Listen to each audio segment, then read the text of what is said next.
Hello, everyone. I'm so happy to be here today, leading to the Y event that's going to happen on October 4th.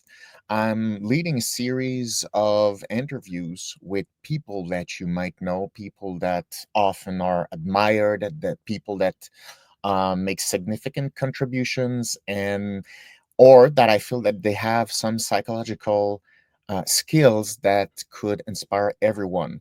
So to reach a goal, it's difficult. And in this interview today, I will speak with Lisette Oropesa.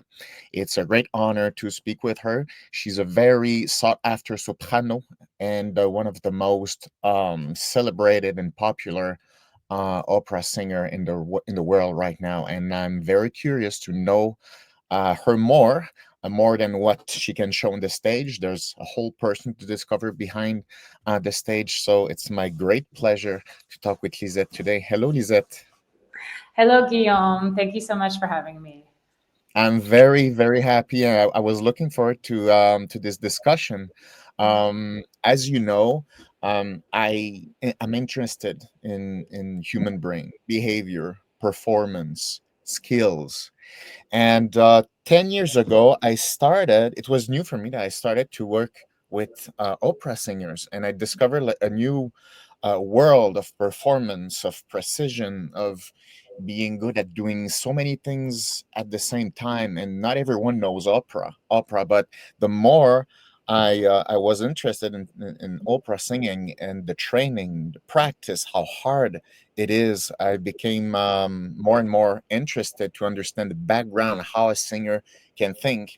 And so it's a pleasure to have this conversation today, Lisette. Thank you. No, I love that you said that there is a whole person behind the performer. I think that's an incredible thing to see and to think about when you're going to an opera because you're not really. I think people who do know opera and come to operas don't necessarily go Yeah, for the singers. Maybe they go yeah, for the piece, they go for the music. But yeah. thank you for your curiosity, and I just share my happy to share anything about my own personal approach. Well, if you don't mind, I would. I was thinking about this discussion. I think it would be useful to know to come back just a little bit more on your background, where you grew up as a kid. I know there's a lot of influences around you, but I would like to understand better how all these influences like made your decision to go from, for example, flute and to switch to singing. So, in which kind of environment did you grow up? Well, I was very fortunate that I grew up in a very musical household, Guillaume. I Yeah. think that's a tremendous advantage because a lot of singers who want to sing don't have the encouragement at home. But I had a lot of encouragement at home. So, because my mom sang and she taught music, and so I was able to have not only talent all around me, because my sisters Uh-huh. sing, my grandfather sings, my aunts all sing, everybody in my family sings. So I had talent around me, so I could listen to good examples and imitate. So I had that as an advantage, and Yeah. also I had the advantage of people that just loved music and believed that music was a worthwhile pursuit. And It's quite rare to have yeah, a family like this, right? Because a lot of singers or artists are in general, they feel very much alone, and people telling them like, "Are you gonna get a real job? What's your plan B?" All these discussions. And I'm telling you that because it's something that I've heard so much. Like, yeah, I have to think about the plan B, and I'm like, is that good? Is that bad? What are the circumstances that lead you to feel that I cannot aim for that? So you were encouraged. You had a family. It was music was fine. It was a good topic. Yeah, I mean, I my family we're immigrants from Cuba, came to the Yeah. United States, and I was born in the United States, and both my parents were from Cuba. So for them, raising kids in America was already a huge benefit and a huge opportunity. They were not Yes. looking to go higher. Like there are some kids whose families want their children to succeed even more, like maybe they put pressure on them to be a doctor or be a Yeah. lawyer or something so that you can Yes. become rich. My Yes. family, we felt that because we made it to America, we already got the next level because in Cuba there was nothing. In America Yeah. there was already like all of this, so it was already a huge start. And they just wanted me to get an education and to be independent and to be happy. And that was enough. And I appreciate that, because if I had parents that were pushing me to, I don't know, change the world or to invent something and become some millionaire or something like that, then maybe I Yeah. would have felt all this pressure to succeed all the time. And so I felt like it's a positive way to encourage a child or a person to follow their dreams if you're not pushing them towards a financial goal or towards just something that's really far out of reach and difficult to Yes. achieve. So it's quite interesting that your parents didn't put pressure on you to say like, we're in the US now, you're gonna succeed in the US, and there are certain ways to succeed in the US. There are some titles that you need Right. to get, Right. and you didn't have that pressure. It's like you like Um, singing, you're like, yeah, They and thought that coming to the US, you could be free to follow your dreams. This was yeah, what the whole wasn't about. Yes, of course, they said, we're here now, you're not going to fail. As in, like in school, they were very strict. Like they wanted us yes, to do our homework and apply ourselves in school. But beyond that, they thought that if you did well in school, and we love you and we treat you and we have a good family home, you will succeed doing whatever dream that you have, because America is the land of opportunity and the land of freedom. So it was kind of, that yeah, was the mindset. Now, of course, that we all know that that is a very that is a nice mindset. It's not always the reality, yeah. as we know, and at times Mhm. kind of change. But that was what my ideal, you know. Okay. And so, how did you get seriously into into singing? Like, how did it happen? Like, okay, I am gonna go to singing, and I want to make it a job. I want it serious. How did you manage this transition? Well, I always played flute in school, and I wanted to play flute. I did. Yes. I sang on the side. I sang for fun. I sang with the family. I sang at church, but I did not necessarily want to sing as a job. I wanted to play flute as a job. But and when I went Okay. to university and I auditioned, my mother sort of pushed me to sing for them. She's like, "You should sing for them." And I sang for them just so that they could hear me, and they were very impressed, and they thought, you really could make it as an opera singer, you have a great talent. And I said, well, I have a talent because my mom is a singer. Like, I've just been imitating her my whole life. I don't actually have any talent. I just genetics, I don't know. And I wanted to play, but when I auditioned for the flute people, they weren't as enthusiastic about me as the voice people were. Okay.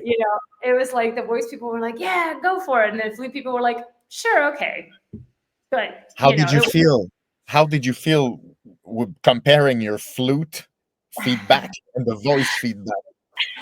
well, I I guess it depends. At the time, I thought, well, if I just practice harder, I can be a flutist, because they didn't tell me no. They just weren't as enthusiastic as the voice people. The voice people were screaming yes, and the flute people were kind of whispering yes. And so I thought, okay, well, so I did both for like one semester, because didn't want to like just give up on flute immediately, because I loved it and I had dedicated my entire youth to Yeah. this instrument. But sometimes, Guillaume, at least I've learned now looking back, sometimes you're even something that you spend a lot of time working on and pursuing and doing is making something else better that you don't realize.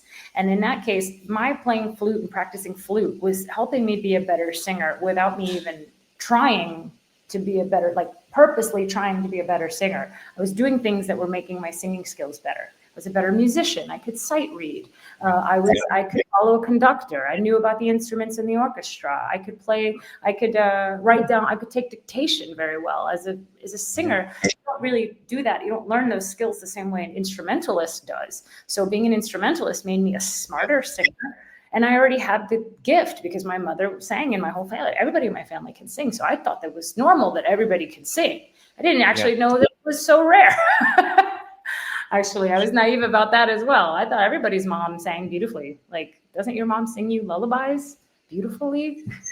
Like, I don't know. And you're mentioning two very interesting thing and we're gonna talk about it more technically about what it is singing actually, but you're mentioning it's not because you can sing that you understand music.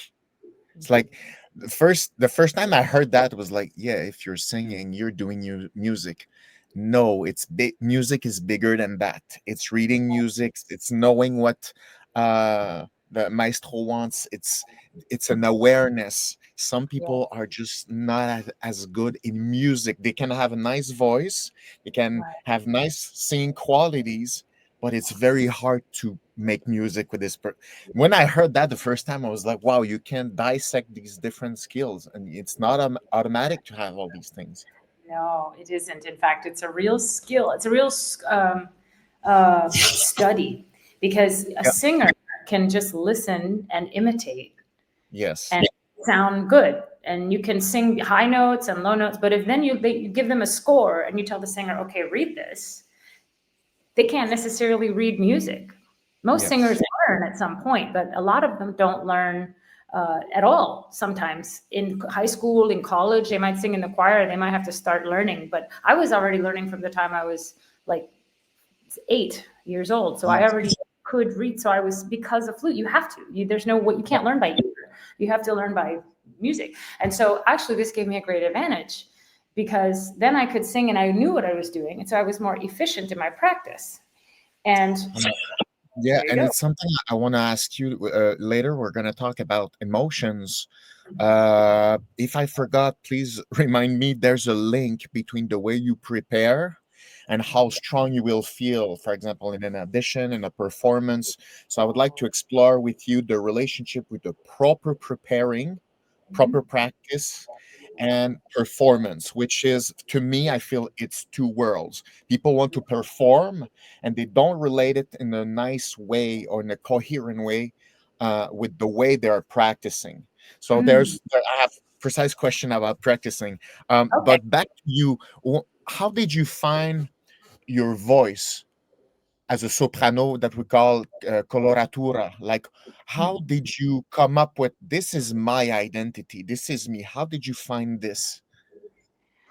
I think it was given to me because I think that I have a firm belief that everybody physiologically has a certain sound based on Yes. what's natural for their instrument. And then I believe that you tailor that, but you can't really change that. So if you're either like born a soprano or you're not born a soprano. You can cultivate colors, but you can't change your physiology. It's not the same as it's like saying, can you change your height? No, you might be able to tone your body, but you Yes. can't make your shoulders broader. Even though you might Yes. love to, you can't make yourself taller. You can work with what you have. And so, Yes. the voice type that I have is not my fault.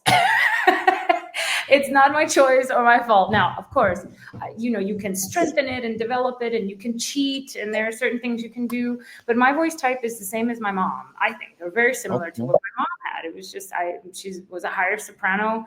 My voice is a little different colors because I developed it longer. Like she stopped singing and began teaching when she was in her 30s, and I'm in my 40s and I'm still singing. So I have things now in my voice at this age that maybe my mom, I don't know what my mom would have done because she stopped her development. So it's like, in other words, I took the practice further as a professional singer. But the core of the instrument is very similar to my mom, which is this beautiful high soprano, lighter soprano.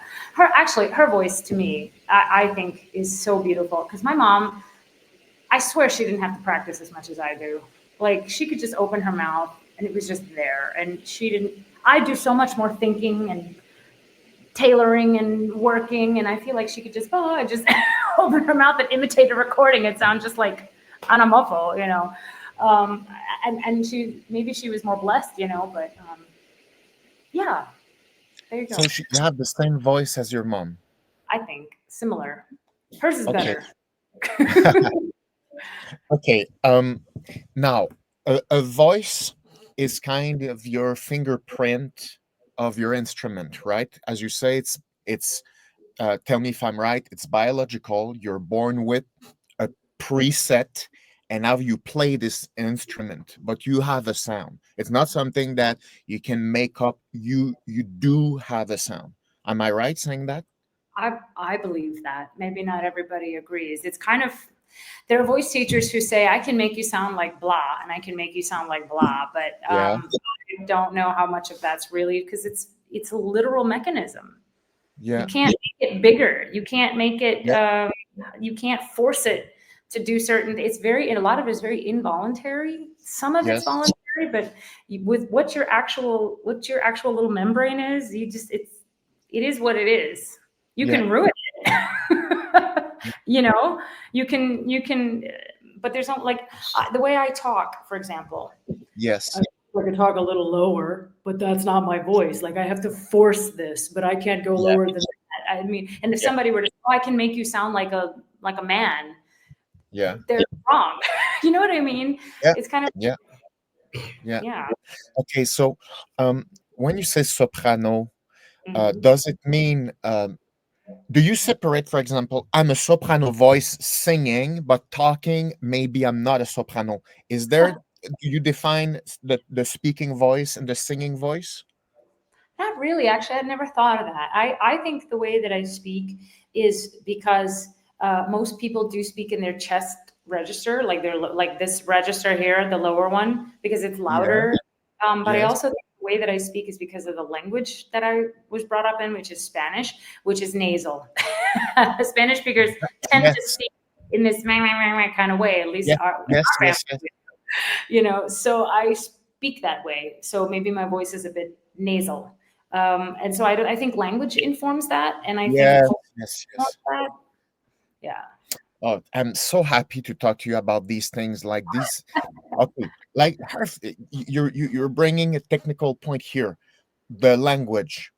It's Mhm. something, it's not something I can talk about a lot, but now you're talking about it. There's some languages that, and forgive my naivete, but that is more, I think you say nasal. It's more the Yeah. Cool. front. Okay. Mhm.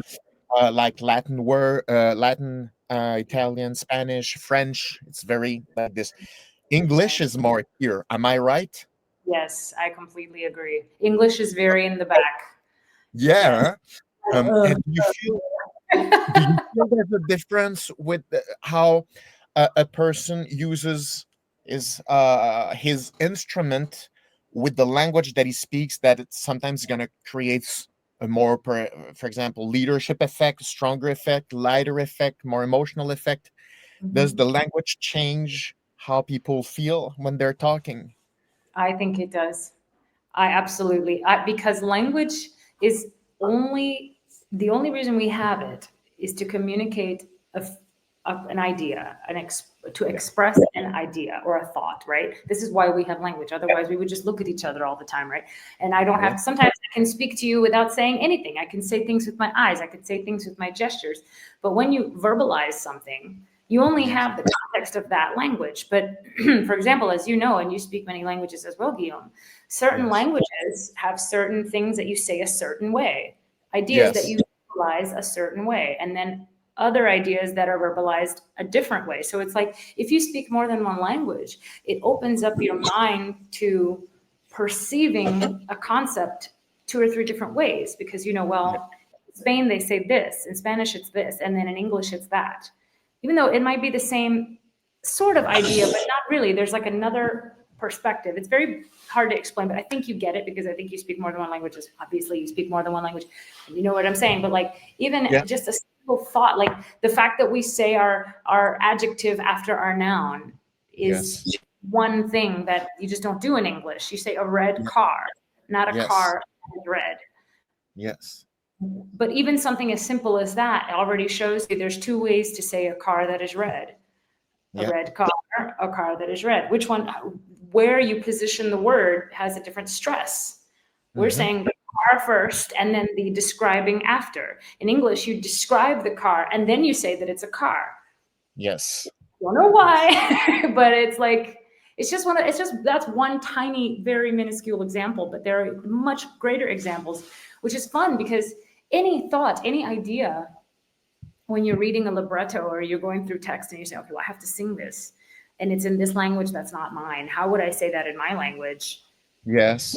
It might be completely different. So that translation is something you have to work on as part of your skills. And Being multilingual is amazing. It really opens your mind. I wish I spoke more languages, actually. Mm. I only speak 4.5, but I want to speak like 10. And it's part of your job to speak many languages, right? Yeah. To work in opera, you need to read, to recognize, to feel, because you have a character to play. So you Wow. cannot just like do sound. You have to show a character developing. So, which is another skill. Let's come back to the languages. One of the things that made me love languages was the sound of it. It's like it sounds different. Some language you feel, for example, like I feel stronger when there's more ha, ka, ha. I love these things, Interesting. But yeah, yes, most people they like the more nasal, more forward, the la, la, ra. And it's not my instrument. It's not my best sound, right? So when you sing, sometimes you sing in German, sometimes in Italian, different languages. And because it's different in your body, the languages, do you need to kind of make a conversion on this gonna be very German, so I Yes. need to modify how I'm gonna sing to make sure I'm using my instrument right? Can you just Yes. teach us how do you think to use yourself well with a specific language? Well, I mean, that's definitely a big part of the preparation because there are certain words in certain languages that require a certain stress in order to be effective on stage so that you say them the way you mean them. For example, a word like crudele, cruel, right? Cruel. In Yes. Italian opera, you hear this word a lot, crudele, cruel. And so sometimes an Italian coach will say, you want to really sing the cru, that you want to really put some power into the sound. Yeah. Even though you, as a singer, want to get to the oo because that's the Yeah. vowel, this is where the Yes. sound is beautiful. But the Yes. krr is not so beautiful, but the word is not romantic. The word is crudele. It's a word that means something. So this is an example of, and this happens with every language, with French, with German, in English too. You have you have text give you ideas about how you should use your voice. You should go with the text first, and then you have the music. So like if you erase all the words and you're only singing the notes and you're just singing pretty notes, sometimes you can even tell from the music what the intention is. If the character Yes. is angry, if the character is in love, if the character is afraid, if the character Mhm. is dying or suffering or whatever. These things a lot of time are in the music. You feel it without any text. And so then Mhm. you have this, okay, how can I make with my instrument? How can I show the color that the audience hears? Pain, misery, love, happiness, whatever emotion. So we have to, as we sing, it's like being a painter. You have to just say, okay, I want this color with this brush in this direction with this much intensity. Because maybe you use a little dot or maybe you use a lot. All these things are part of being an artist, I think, a singer. It's technical, but it's also emotional. And yeah, there you go. Voila. And and how do you feel that some languages is just easier for you to sing because it just matches everything in your, Yes. it's like your F1, you put that together, it's Actually, I love French, Guillaume. I don't. It's not a secret. I have talked about this many times. I love singing in French because French has more vowels. yes, yes, You yes. have more vowels. And singing, most of the sound that I make is a vowel sound. I want to get to a vowel sound. Yes, consonants are there, and you use consonants, of course, but the Yeah. vowel is where the actual color, you hear the real color. And in French, you have 3 times as many vowels as Spanish does or Italian. Mm. And they are beautiful because they are nasal. Many of them are nasal, so it gives you an opportunity to bring the voice forward. Some of them are open or closed, so it gives you an opportunity to open or close, which creates colors. So because of this, it's like I get a bigger box of crayons when I sing in French, whereas Really? when I only get 8 crayons. Now I can mix and make amazing things with 8 crayons, but in French I get 16 crayons. It's kind of like I get a little more Yes. tools. So I like it. Would it make sense to put the hypothesis that, for example, in German, the emotions are harder to express because the vowels are structured differently with lots of consonants. Would it be fair to say that it's harder to pull some emotions out of certain languages with less vowels? Yes and no, because I think the German language is very poetic. And Oh, German text, operas with a lot of German text, like Wagner yes. operas, like Strauss operas, with that are very text heavy, very poetic. You have to get much more subtle with your interpretation. Whereas Okay. Italian operas tend to have less text. The libretto is short; it repeats itself more, and Yes. it's more Yes. about hearing the color of the voice because it's a vocalic language. So Yes. there are consonants. In fact, there are very important consonants in Italian, like the double and like the R and yes, they are there. But it's not so crucial as in German, where it's like 50% consonants and 50% vowel. But the German Okay. language, there's more poetry. There tends to be, I think, this is an opinion. For me, the language is more poetic, more leader-like it's in, we are reading a poem. It's more Yeah. about the text. And so then when you sing, you have the opportunity to be less obsessed with the color all the time of the actual quality of the, Yes. and it's more about communicating poetry, if that makes Yeah. any sense. So I feel like, yes, and the thing is, many German speakers, like native German speakers who tend to sing a lot of German, I find them the most sensitive singers. So sensitive because they take risks a lot of time that I feel like sometimes Italian singers, they don't perceive those risks as possible, perhaps because those risks are not written into the language. It's like they're not written into the art form as the Italians intended it. Whereas where the Germans are, for me, I mean, this is very general, but for example, just yesterday I went to a concert, or 2 days ago, I went to a concert of the first act of Die Walküre. I don't sing Wagner, but the whole thing is text. It's Yes. just storytelling. It's not, it's through composed. It's not about making this, cadenza of all these notes and showing us Yes. all these grand things that the voice is capable of doing. Whereas when you sing Donizetti, it's like, show us all the things the voice is capable of doing. And it's all about the voice. That's why it's called bel canto. It's about the singing. It's not about the story, the text, the narrative. So Yes. I'm watching this concert, and Wagner, is hours of music, and I'm listening to it, and I'm just watching this narrative. I'm not thinking about the singing so much as that I am when I listen to Donizetti or Rossini or Verdi, that takes singing, and the narrative kind of comes second. In the German world, the narrative comes first, and the singing is second to it. It serves the story. Understand. Um, there's something that I need to jump on. You said the word risks. Some singers risks.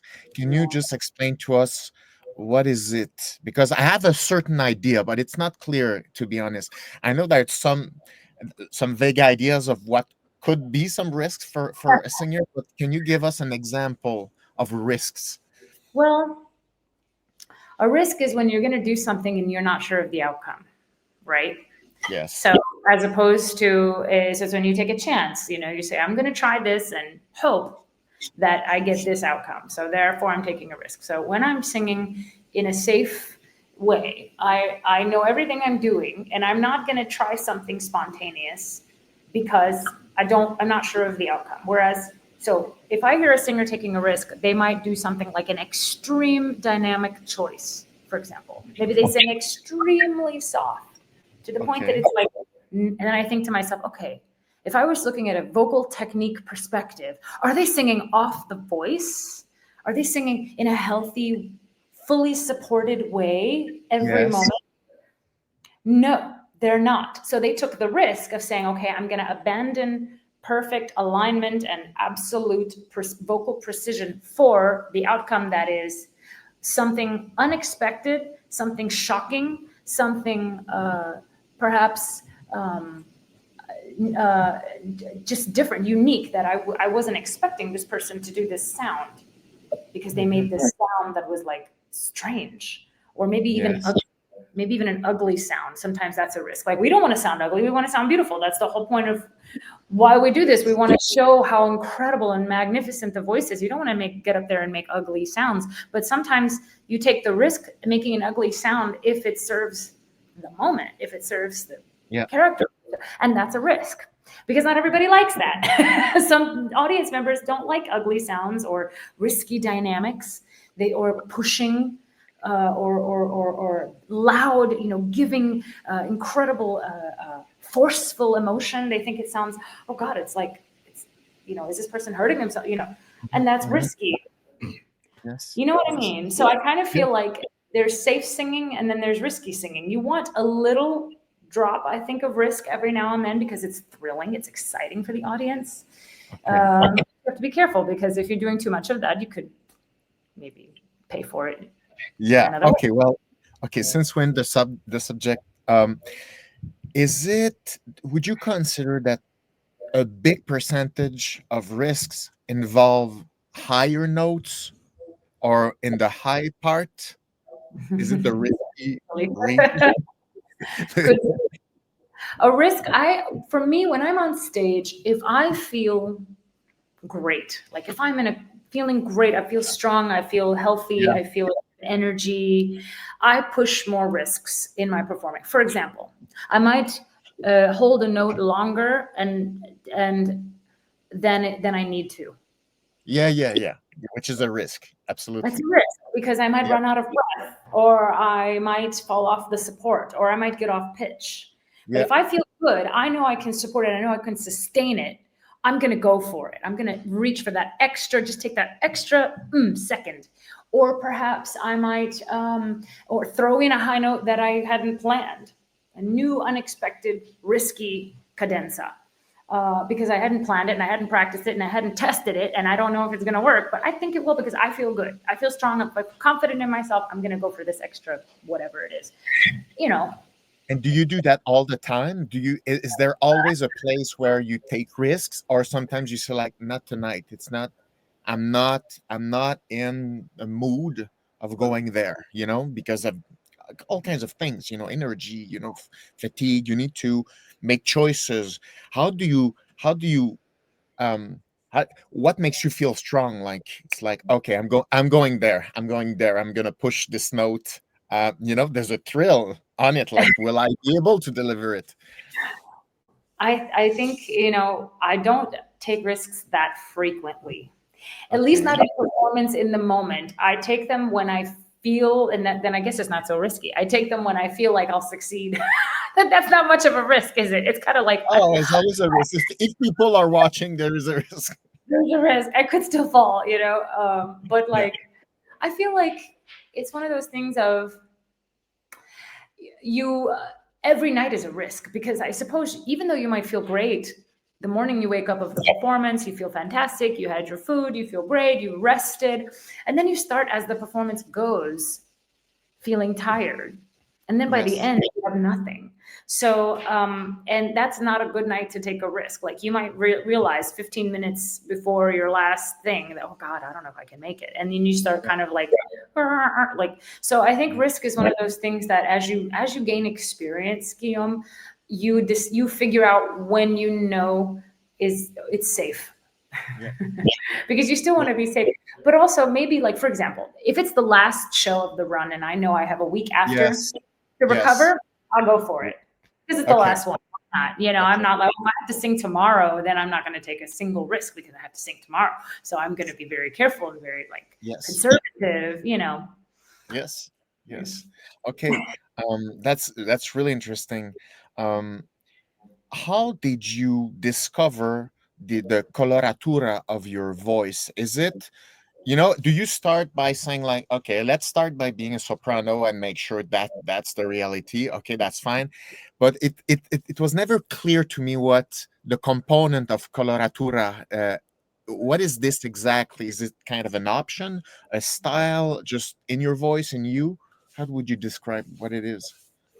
I think so. Coloratura, as far as I define it, is that it's the ability for your voice to move fast.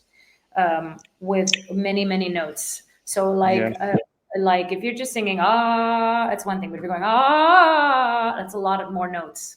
And a Yes. coloratura singer. Now it's not just soprano because there are coloratura mezzo, there's coloratura baritone, there's Okay. coloratura bass, there's coloratura everything, and there's coloratura in many different roles, not just for the high women. Typically, coloratura as a voice type is described as the lighter voices that move very fast and have very good high notes. That's the Okay. voice type. You would say this is a coloratura soprano. But Okay. coloratura technically means the ability to move your voice fast. Like a tenor, a Rossini tenor, like Juan Diego Flores was a coloratura because he could sing fast notes in Rossini, and you would go, wow, how is he moving his voice so fast, so many notes? So this is it's a skill, but some people have it naturally, can move their voice fast, and you find out when you are first training because you have to sing like a scale, and if you can sing the scale quickly and accurately and go up and go down and it's easy for you, then you probably already have this movement in your voice. Not every voice has it. Some people, it's harder for them to move their voice up and down. It's like some people can run faster than others. It doesn't mean they're not great runners. It just means that they're maybe not as fast as, some people are rabbits and some people are more like, I don't know, what's an animal that doesn't run as fast? I don't know.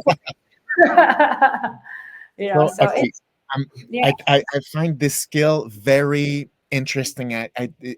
So I didn't know that it was called coloratura to change really fast and with high precision many notes in a short time. All these variations that it's just like how the hell this person did that. It doesn't, when you're not good like me, you're gonna all mush the notes together and kind All of right. do a funny wave, of nothingness. But some Right. people you follow all the notes and at the right timing, and it's just Mhm. wow. So is that something you train? Can you train for that, or no? It's more like your style. I think you can get better at it, but some people are inherently gifted with it. Yes, I do. I yes. feel like your voice, most people's voices either move or they don't. And then if your voice doesn't move, you can get it a little bit better, but a person who already has a voice that moves quite fast, when they get better, they're going to go farther and faster than the person who started out back here. You know what Okay. I mean? It's kind of like Yes. I really do believe there's an inherent talent for it. Like, Okay. yeah. Okay. So let's talk about voice skills, if I could say. Okay. um, People that listen to us right now, that will listen to us, we're exposed to all kinds of arts, all kinds of singers on the radio, on Spotify, YouTube, and when you have like I would say pop music, big voices, Ariana Grande, Christina Aguilera, Carey, the voice that can do lots of movements like this. So Mm-hmm. do you agree that that there are skills to go around really fast in different notes? They're very it's characteristic of their voice. Would you agree with that? Mm-hmm. Yeah, it's also a style. It's a certain Uh, style of music that does a Yes. lot of ad lib, a lot of Yeah. yeah, Yes. variations and stuff. It's not just singing one note, but it's singing da, da, da, da, da, da. That's Yeah. a style as well that I And love. so, can you describe how do you do it? Is it in the throat? Is it a muscular contraction? Is it just the diaphragm? Like, how do you play this instrument like this? What's the origin of the How do you muscles do that it? do that? I think it comes from it's the breath, and then the throat. The throat is loose. If your throat's tight, you're not gonna be able to move. But a Okay. singer who can go up and down with ease, the throat it's like soft, it's easy. So they're not holding here, so they're free in the larynx, right? In Okay. the voice box, they're free. Yes. And they have a good range because these are people who can sing very high and very Yes. low without a lot of effort. If it takes a lot of Okay. effort to sing high and a lot of effort to sing low, then you probably can't go back and forth between the two of them very easily. It's kind of like Okay. shifting gears. It's too much shifting, and then you lose time, so you can't go very fast. So these are people that tend to have a very high, low, uh, like range, right? Lots of Yes. high and they're easy and loose and free here, and they have good breath support because it should be done with the breath. Now, sometimes Okay. in it's done more with the throat in pop, but in opera, it's done with the breath and the throat. connected. Okay, so it's a dual action. It's the air. Is it the expression in English, the air column? Yeah, yeah, Okay, sure. so the air column is one thing. The other Hmm. thing is the muscular control in the larynx or the throat. So it's a dual action to be able to Exactly. do that. Okay, Yes. okay. Another technical question: Uh-huh. vibrato. What is Uh-huh. it? What? How does it work? How do you work with that? Is it again genetic? And because when I hear you singing, you can modify the vibrato. You can have like a fast vibrato, and sometimes it's just long, and you can just play of this cycles. I don't know the hertz. Of, is Yeah. it is it a skill? Is it natural? How does this? Why is it not flat when you sing? I can make it flat, but I have to hold it to make it flat. It's one of those things of like vibrato, technically, that I always learned. Vibrato happens, the larynx vibrates naturally when the air is flowing through it and the chords are coming together. It vibrates, it happens. You can, Okay. and so when it's very, some people's vibrato is quite fast because there's a lot of air, and so it like excites the larynx and it goes quite fast. And some people's vibrato, as you get older, for example, in particular, your vibrato tends to slow down because it's just an older mechanism. It's just a little more effort to get it to be like young. When you're younger and fresher, your vibrato is a little more quick. So it's one of those things. And some people never sing with vibrato at all because you can hold and not sing vibrato. Like, ah, I have to hold on to keep it from going, ah. When I release a bit more, I give the vibrato. But this is one of those things that I do think people have to either, it's very hard to teach vibrato. It's because I feel like vibrato is quite natural.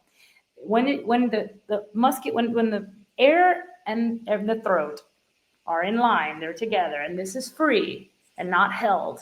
This is free and not tense. Vibrato happens by itself, and you can't really manipulate it too much beyond that. You can hold it. You shouldn't. You can hold it. You can push more air and get a little more excitement in the vibrato, but it's very hard to change the speed. Maybe you're saying you can go faster, you can go slower. You can, but it's very hard. It takes real manipulation. When it's just free, it happens kind of on its own. Then you don't mess with it. You shouldn't anyway. Wow. Okay. So it's actually when it's more relaxed. It's not a control to make it, it's a natural consequence of vibration, if I could say. Yeah, it's not when you're on a violin, you make the vibrato with your hand. You Yes. have to Yes. literally do this, and I'm Yes. manipulating it, and I can also not. But the Yes. voice is not something. I mean, I can but that's effort. I'm forcing it. Yes. It not doesn't sound natural, and you can tell it's not natural. So Yes. one of those things of it just this has to be free. You have to develop it, and the air has to really be working. So it's just again, some of these coordinations, honestly, Guillaume, for some people are just natural. They can just do it inherently. And some people have to learn. It's like matching pitch. Like some people can match pitch and sing in Yes. tune naturally, and some people can't. They can't hear it. And it's not that they're like not smart. It's just, I do think Yeah. some of it is wiring. Mm-hmm. Mm-hmm. Some people are wired for math and Yeah. mechanics Yes. and numbers and some people are not. It's just wiring. I really do believe that. Honestly, And it's how wiring. was it for you? Did you have the vibrato very young? Yes, Naturally, always have really? it. Ever since Oh, I okay. was 5. Yeah, because my mom, I just imitated it. I don't know. I could just do it. I always could So just your do it. mom had one, and you just like Yeah, hear of course. that, and it was just Yeah, I could hear the natural. radio and just imitate it, and I could do it. So that's why I feel like nobody had to like sit down and like teach me. Okay, you do this, and then you do this, and now you get the result. It's not.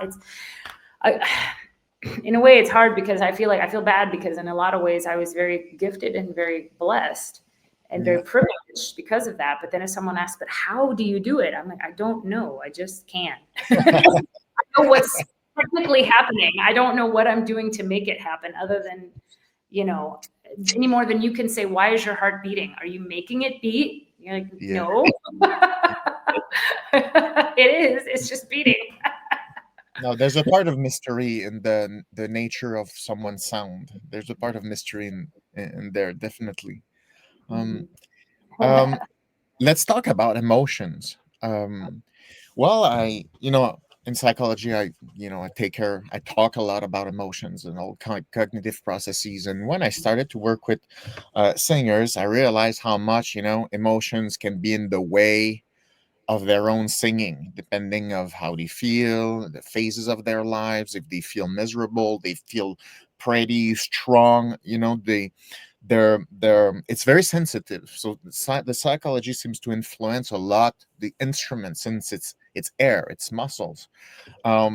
So anxiety. Um, do you feel that sometimes? And how do you manage that? Like, how do you keep your voice and your emotional freedom? How do you compose with these? Well, I love that you said that you talk a lot about emotions with your clients or even just in your studies. And I think you perhaps have noticed emotions go right to the throat. Maybe in your study, maybe with your patients, or maybe just with in your own life. When you feel tense or whatever, it immediately goes here, right? You feel like when you're going to cry, your throat closes, and this Yes. happens as like a natural reaction, doesn't it? So it's kind of like um, when you sing and you're having an emotion that's overwhelming you, it can close your throat, and then you have to Yes. against this, and sometimes Yes. this can produce a very beautiful, sometimes a very beautiful result because people feel it because they hear Yeah. you getting emotional as you're Yes. singing and they feel emotional too. And this can be beautiful and it's beautiful. You can tell when a singer has no emotion because you don't feel anything. They Hmm. don't feel anything, or somehow they've managed to turn everything off, and so you don't feel any emotion. So I mean, this thing, I don't know why it goes right to the throat, but it just does. I wish it didn't, actually. I wish it would go somewhere else. Sometimes it goes to the stomach, it goes to the heart. Yeah. It might go into your histamines and start making you feel like crying and all these things. It goes somewhere that will affect your singing for sure. So You what know. what I know, for example, if you have anxiety, your Mhm. brain will start to cut your breathing in half. So you will breathe in the upper part, okay? And so when you're relaxed, you're more in parasympathetic system, and your whole lung can breathe. But when you have anxiety, you will hold your breath, work in apnea, and you will breathe at 50%. You will keep your the elbow up. Mostly people have smile. They do this, right? Okay, shoulder. Yes. Oh, So what's happening? How do you deal with the diaphragm movement? And for example, high pressure moments, or there's anxiety, or it's a rough day, or you oh. need to be relaxed. And how do you keep that in track? Mhm. Well, I mean, I'm so glad that you said that it feels like you're breathing at 50% because I swear it does. It feels like your heart rate doubles Yeah. suddenly, and then your breath feels short. And this is a really scary feeling on stage, really scary. And I have it at some point almost every performance because, like, if you're Really? nervous, yeah, if it's like a premiere and there's the audience for the first time and you're nervous, immediately your heart, this starts to happen, and you're like, you Yes. just calm yourself down. I think with experience, Guillaume, you get a little bit better at feeling when that happens and saying it's okay. I get this every time. It's normal. It's natural. Just try and relax. I try to release by exhaling. I try to always remember the exhale, not so much the Hmm. inhale. The inhale is always happening. It's the Yeah. exhale I try to Yes. get going. So I try to think of it as like as though I have a bowling ball in my arms and I'm dropping Okay. it. Try to Okay. remember gravity. I try to remember my feet. I try to remember my lower back. I try. Now, sometimes you just have to sing through it and just do your best and try to be clever, not take risks, right? And just remember Yes. your Yes. preparation. And this is when, you just have to do your best and just remember your preparation and try to really be smart about your, try to stay in line. Don't let yourself get offline. Don't let yourself go up on the balls of your feet. Stay in your feet, stay in your lower back, stay in line. Don't let this start to happen. Because if you start singing back this way, it starts to create tension. So try to just remember, usually posture, alignment, remembering good posture helps. It's a start. It's a start. Yes. Try to remember. You just have to remember. Drop the shoulders. Remember these things, because otherwise you start getting all this mental input that is not about your body. It's about everything that could go wrong, right? The mental input is, look at all those people. You just sang a bad note. The conductor is mad at you. You sound like crap. You have crap in your throat. All these bad input that are like not Yes. about your body. And so instead you have to start putting in new input. You have to start overriding that input with saying, remember your feet, remember the back, remember your heels, remember your lower back, remember your shoulders are down. Remember to lift your ribs and align the back. Remember freedom in the neck. You just have to literally tell yourself these things. It's like a little anecdote or antidote to the poison. You have to kind of like, okay, here's the antidote. And it seems like when you can get back into your body, more often than not, it does help to kind of clear your mind a little bit of all that craziness. But, listen, I'm not perfect about it. I'm certainly not perfect about it. I do my very best. And sometimes it's overwhelming. Like I feel anxiety even when I'm not on stage sometimes, of course, because of stress from travel and stress from new places or stress from, whatever, phone calls with this person, meetings, things I have to remember, and like, new music that I haven't prepared, or if I have to work on Yes. stuff, my schedule and Yes. Anxiety is a big part of it. It's almost impossible to have this career without it, Guillaume. I don't know how people manage, and I don't even have kids. Imagine. It's anxiety, like in most of my workshops or courses that I give, like anxiety is kind of like one of the major form of energy that you need to manage. You cannot just like erase anxiety or think that somehow you're gonna be confident enough to not feel any anxiety. It's just not possible. It's something you need to accept and manage. If you refuse to manage anxiety will run after you like a monster. So either you accept it, you deal with it an important moment, but if you want to turn your back on it, it's going to run after you. So that's a lot of thing happens on stage because now you cannot hide, but you've been hiding from anxiety for a long time now. It's not the right time to practice that. That, and that's one of the question I want to talk to you is how do you carefully prepare for that, because anxiety needs to be prepared also. Yes. I think preparation is the word. I think you said it. I think preparation is the best antidote to anxiety that there can possibly be, because you eliminate the majority of it if you have a plan. Yes. If you have a plan, if I'm gonna, like, for example, let's say I have a new engagement of a new role coming up in 1 year. And I know I have 12 months to learn this music. I will only create anxiety if I wait until the last month to start learning the music. Now I will be a slave to my anxiety if I do that. So I know if I prepare sooner, if I put in groundwork earlier, if I prepare in advance, I am eliminating a good chunk of anxiety that could potentially enter into this process, into this project. So I say, okay, the first thing is preparation, as you said, preparing. The second thing is creating realistic goals for yourself. Realistic. Okay. You cannot say, I'm going to do this and it's going to be the best thing that has ever been. If you have you want to say, I'm going to give my best. But if you say, my goal is that I'm going to sing this and I'm going to change the world, or I'm going to do this and something, you have this very unrealistic expectation of yourself. You don't meet it. Yes. Because you're asking for too much.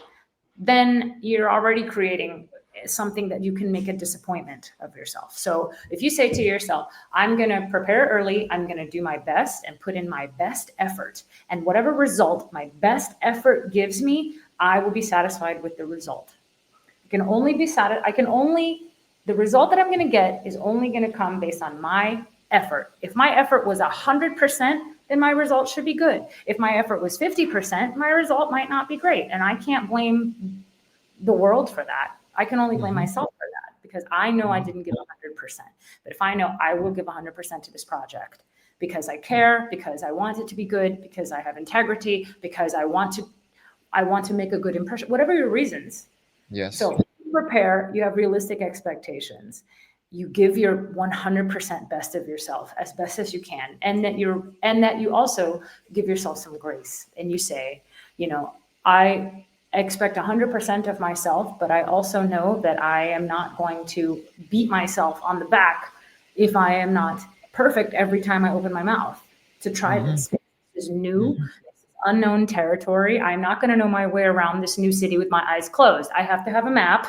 I have to have a dictionary, and I have to, so you have to give yourself grace, Yes. be reasonable. And that's all Yes. you can do. Beyond that, you can't do anything else. You can't change what everybody else is going to do. You can't say, oh, the conductor's going to let me do this and the director's going to let me do that. You can't control them. You can only control you, right? Voila. And I think beyond that, the other thing you can do is just practice a lot, repeat things, try them over Yes. and over.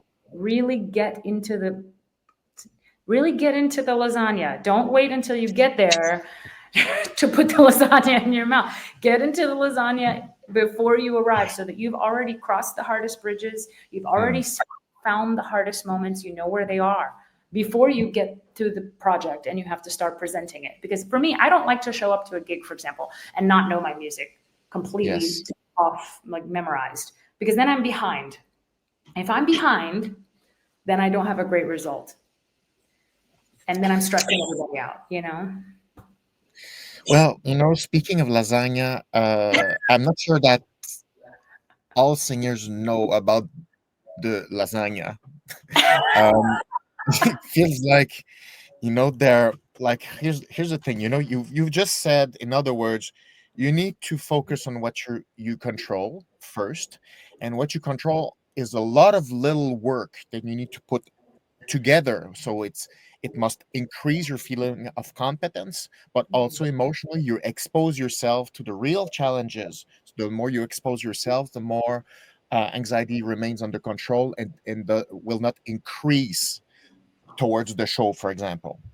But here is another tricky question about the lasagna and about practicing. Singers will say, a lot will say, no, no, I practice. And you say, how did you do that exactly?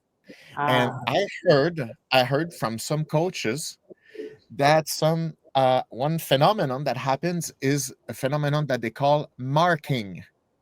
oh yes, So can yes. you explain to the general audience what marking is, and why do singers do that? Ah, okay. Well, think of marking as half doing something. So when you are marking, you're singing at less than full effort.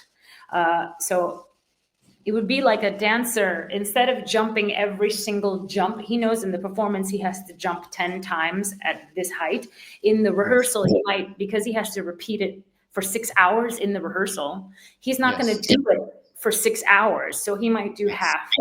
He'll mark the jumps. He will, okay, here's the jump, and then here's the jump, and then here. So he'll kind of he'll still do the jump, but he's not going to do them at full effort, because you can only Yes. do that so many times at full effort, because the instrument is the human body. It's only going to take so much uh, stress before it will start to become have inflammation and Yes. fatigue and all these things that you don't want to push through as a singer. So a lot of singers will mark in rehearsals the harder parts, like the parts that are louder, the parts that are higher, the parts that are heavier, longer, more dramatic. What be those risks that they will take in the performance?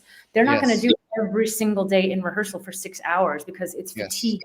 So we do it to save a bit our instrument. But when you're practicing by yourself alone, not when you're in the room with 10 people, but when it's just you, for me, I find I have to sing full voice every day. Not for 6 hours, but for at least an hour and a half, to get those jumps, those 10-foot jumps that I'm expected. I have to do them in real life at some point before I get there. I cannot get there and then do the jumps when we are on stage and hope that they work, because I've never tried them. Then I'm taking a risk. I do not operate that way. That will give me so much stress and anxiety I cannot even imagine. I have to try it at least a few times. and get it into my body. It's sort of like when you're training for a new distance or a marathon or something. Some Yes. people say for a marathon, you do not need to run the whole thing when you're training. Never, you don't need to run the whole distance. Run Yes. almost the whole distance, almost, and then leave the full distance for the show, for the actual marathon. And Hmm. that's only because they know that the full distance is extremely exhausting. And so most Yes. people won't run the whole distance. But can you get by on that for one marathon day? Maybe, yes. But I have to run a marathon every few months, me, Yes. myself. It's, you know what I'm Yes. saying? So it's not like, so for me, it's worth it to run the marathon every so often so that I don't show up. Hmm. And I've never done this. I've never actually sung this note in this context, you know? Yes. Yes. And a lot of singers, I noticed that sometimes they choose special moments where they decide that no, it's going to be just marking, and it's like Yeah. you should do it for real a bit, but Mm. it becomes sometimes an anxiety to rehearse like full voice, because Yes. what if you realize right now that you can't do it? But you can't do That's it. kind of Oh, a demon. Like, I don't want to have the news, so I'm gonna mark and hope. oh, I can't do that. Guillaume, I cannot do that. I have to say, I maybe some singers feel like they can manage the day of, they will open their mouth and they will get it. They will push and Yes. get it. And that takes incredible amounts of risk and incredible amounts of faith in yourself. I am a lot less comfortable Yes. putting that kind of expectation on myself. I want to make sure I can do it before I get, or that I have at least done it once or a few times, ideally, before I get out there and try to do it for a paying audience. Because the paying audience does not deserve to see my first attempt at doing this role, my first Hmm. real true attempt. You know what I'm saying? That sounds Yes. very, it's like if you were to pay money to go see the Olympics, you know that's not the first time that gymnast has done that routine. They have done that Yes. routine thousands of times before they got to the Olympics. They would never try a routine for the first time on the Yes. Olympic floor. That would be crazy. Could they? Maybe, even if you're Simone Biles, maybe, yes, you can just probably get up there and wing it because you're the greatest that there's ever been. But unless you're the Yeah. greatest of all time, like, I don't know. I'm not that risky with myself. I'm a lot more like cautious and, what do you say? Just conservative, I guess you could say. Yeah. And how do you know how to push on a daily basis? Because opera to me is art, but it's almost athletic at this point. It Because is. it's so precise, it's so physical. You need to kind of understand like the physical shape that it needs to deliver this kind of voice. How do you train, or how do you practice, and how do you take care of maintaining your voice in a good shape? What does it mean? Like drinking hot milk with honey? Is it true? Is there? How do you take care of your instrument? Well, I think it's definitely an athletic pursuit. I think you're absolutely right. It's very athletic. I mean, in the same way that an athlete takes care of their body and that they warm up, they do their workout, they do their event, and they cool down and they rest and they eat a healthy diet and they Yes. sleep very well. All of these things that you need to do a great athletic performance are very similar, if not identical, to what you need for a vocal performance. The only difference Yes. is with our voices, because it's not all the way a muscle, it's a mucous membrane, which is kind of like, Yes. but it's, and because it's very small and it's with us all the time and takes all our Yes. emotions and takes all our allergies and takes all of our humidity and all this, it Yes. requires a lot of care. It's a very delicate little thing, it's not quite the same. I mean, it's not so tolerant. It's a Yes. lot less tolerant. It's a lot more Yes. finicky. So in this case, for me at least, number one, I take 12 hours of silence in every 24-hour period. If I have to sing if I have to sing every day, if I have to go to rehearsals every day for 6 hours, and then I have to start performing, I know that the night before from like 7 p.m., I'm silent so that I can have all the evening silent. I'm sleeping silent. I wake up in the morning, I'm silent until 7 a.m. or whatever that. So I have a 12-hour window that I do not speak. I don't whisper, I don't hum, nothing. And this is So one of the even talking is like using your vocal cords and it's not resting properly. You right. need to, the silence is the only way to stop the vibration and to stop inflammation or to make it relax. So it needs to be an active relaxation, like conscious moment. Yes, it's like athletes come home, put their feet up. They don't keep Yes. what you don't do your athletic pursuit and then go walk around Paris for 6 hours. Like you need to rest your legs. So you put your feet up. It's the same thing as putting your voice on a nap, shutting it down for a little while, no talking on the phone. You can watch television. There's plenty that you can do. You can type, whatever. But they also some experts, medical researchers I've read have said you don't even listen to music because your larynx responds. Yeah. He wants to sing it. Yes, it's like something you do involuntarily. We'll start to, Yes. Yes. even if It it's not is making true. noise. It's crazy. So Yeah. I have to be very careful that Yeah. I don't turn on music, even though sometimes I do. But I try to be okay. Don't respond. Don't. But I mean, like who could But do that? it's unbelievable because your brain wants to kind of be into the event. So, for example, I was doing swimming competition for many years. When I watch swimming, I my brain knows what to do in my body. I know. I feel I'm not gonna actually move in my bed. I'm watching the thing, but my body, I know my body knows is kind of ready to do the things that I'm looking. So the motor pattern, it's not just for hands and feet. It's inside. It's the breathings when you want to say the lyrics, you want to hum, and it creates some micro tension. So it's very interesting how sensitive the motor area is activated. When it Yeah, feels like, oh, it's gonna be me. I'm gonna do it. I'm gonna do it. Like, no, you're resting. Don't do yeah. anything. Don't do it. You have to do something totally brainless. Like Yes, yes, totally. I even had a ENT tell me one time, like for example, if you want to like go out and sit in the audience or be in a crowd when there's a lot of people, even if you don't plan to speak, your larynx is prepared to speak in case someone talks to you. So if yes. you so you shouldn't even be in crowds like around people.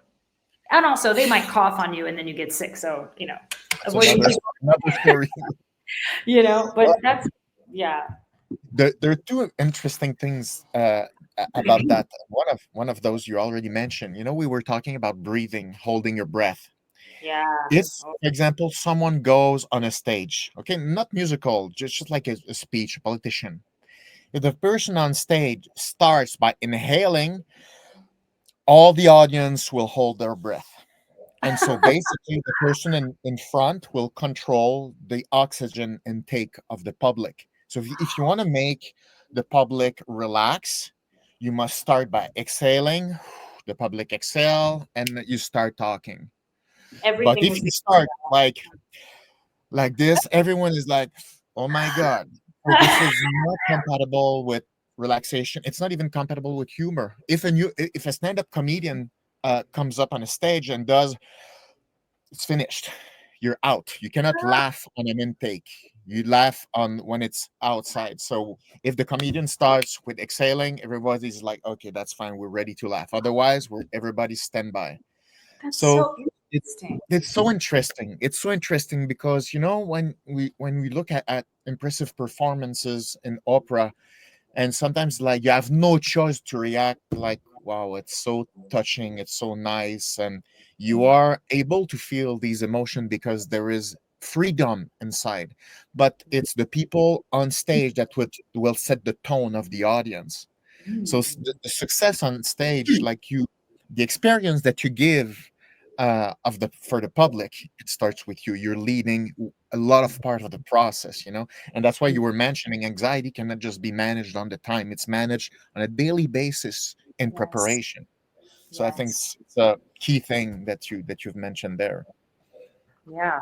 That's so interesting that you mentioned the exhale first because I remember I was saying I always try to remember to exhale. If I feel tense, I just literally force myself to blow all the air out, just Yeah. drop the ball. It's a Yes. tremendous, it's very even when I'm meditating, I always try to remember, just let all the air out first, because an inhale is a reaction to Yeah. everything being out. It's like inhale Yes. happens by itself, so it's like you, Yes. you always think, take a deep breath. It's like, no, don't take a deep breath. Exhale a deep breath, then everything will happen. So it's like, I try to remember that.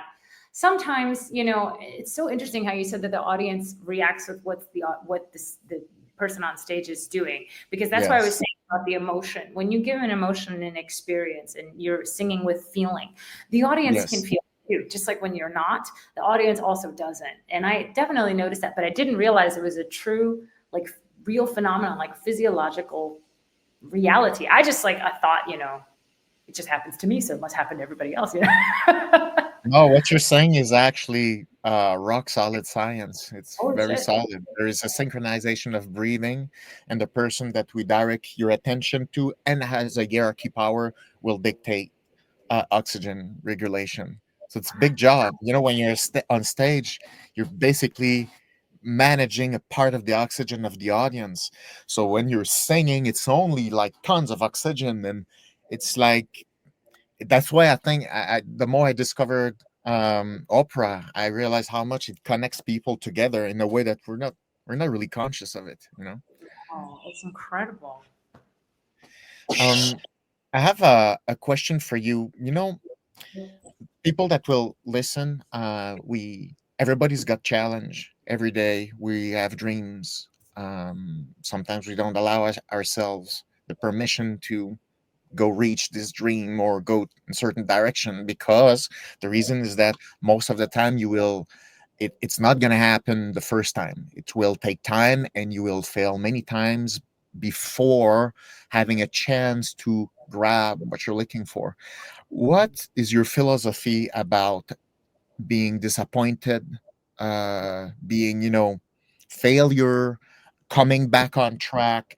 How do you manage high expectation, high performance, and sometimes it's disappointing, but it cannot get into your head. You need to come back. How do you manage that? This fear of failing, cracking a note, and all these things that singers are terrified of. How do you manage that? Well, I think it's there's a couple of tips that I guess I could share. The first one is that and I said this earlier, I can only expect the result of what my true effort was, and not any more than that. If my true effort was 100%, then whatever result I get from that, I have to accept. And Okay. this has nothing to do with whether or not people like me, Okay. because that's a whole other can of worms. But that, uh, I also have to accept that not everyone is going to like everything that I do. Not everyone's taste is for my instrument. Not everyone cares for my stage presence or my persona or my sound. Yes. Not everyone cares for me as a person. Not everybody is going to like my personality or my appearance. This is something I have to accept. I don't need to change my best effort in order to reach to please everyone, because there's no such thing as pleasing everyone. So, like, the first thing is, can you please everyone? No. Now, forget that. If your goal is to please everyone, you will never be happy, because that literally cannot happen. So Mhm. I put that out of my mind. Then, as I said, my effort that I put in, that I'm responsible for, which is preparation, commitment, concentration, effort, dedication to something. If I know that I've done my best within the scope of my ability, I know that I haven't been lazy about it, I know that I've really tried, I've worked on it, and I've done my best with it, then whatever that result is, I have to be happy with it, or at least satisfied. It may not be the best result. Not everything is going to be the best thing you've ever done. It's just not. It's kind of like, if I'm a chef in a restaurant and I have this menu, not every single item on this menu is going to be every single customer's favorite dish. It's just not going to Yeah. happen. Even if this is the best lasagna ever that I've ever made, some people just don't like lasagna. But Yeah. I know it's a damn good lasagna because I put a lot of effort and work into it, and this is the best lasagna I can make. but not everybody's going to order it. Yes. So if I know that's the best lasagna I can make, I'm happy with my lasagna. You know what I mean? It's kind of, do I need to Yes. change it? Only if you, the only things you should change, because that's the thing, I'm not saying don't change. On the contrary, actually, there is an important embrace that you have to have. You have to have an embracing of acceptance, accepting Yeah. certain things, and then you have to have an embracing of, I'm willing to change certain things. So Yes.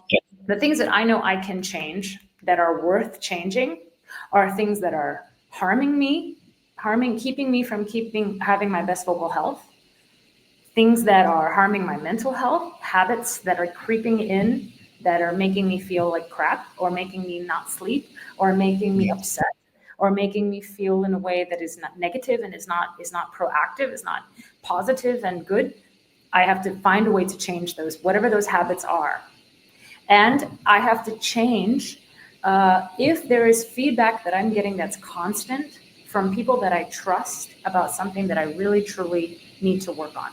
So, like, if there's, for example, if I'm going to an opera or I'm going to rehearsals and I'm getting the feedback all the time that this note is out of tune, Yeah. I have to change it.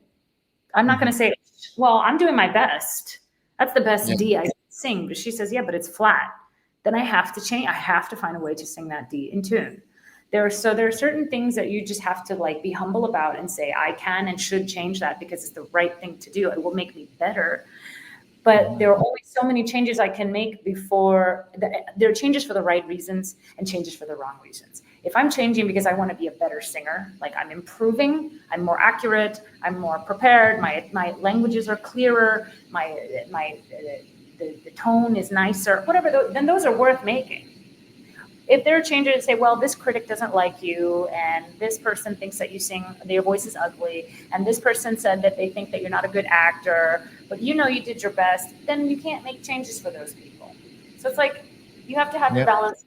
Why change? Who am I changing for? And what result is it giving me? Because at the Hmm. end, if I know, if I'm after success, which is what I think everybody in the end is, I hope everybody in the end is after some level of success, meaning not necessarily monetarily, but success in the feeling that I love my job, I enjoy my job, I do my job I'm privileged to have this job, and I'm a success because I keep getting asked to come back and sing again. I keep getting contracts to return to wherever, Zurich, France, or Germany, wherever. These people want me to sing. They want me back. This is success to me, and I'm happy to be here. This is Yes. success. If I'm rich and famous, great. If I'm not, that's okay too. But it's more like if I want something, if I want to achieve my goal, which is success, and things are getting in the way, I have to address those things. I can't ignore Hmm. them. You know, as you said, there's only so much anxiety. There's only so much Yes. ignoring of anxiety you can do before it will come up behind you like a monster and eat you alive. Yes. And it will. It's very easy in this job to get wrapped up in the Yes.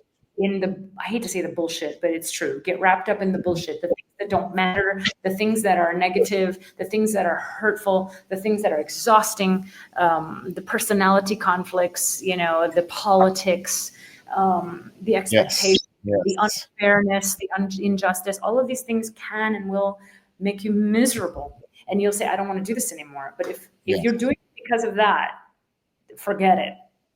Forget it. But if you're doing the job for the good things, you know, making music, being with great colleagues, singing from your heart, changing people's lives, maybe you touch them in a way that you don't might have saved their life.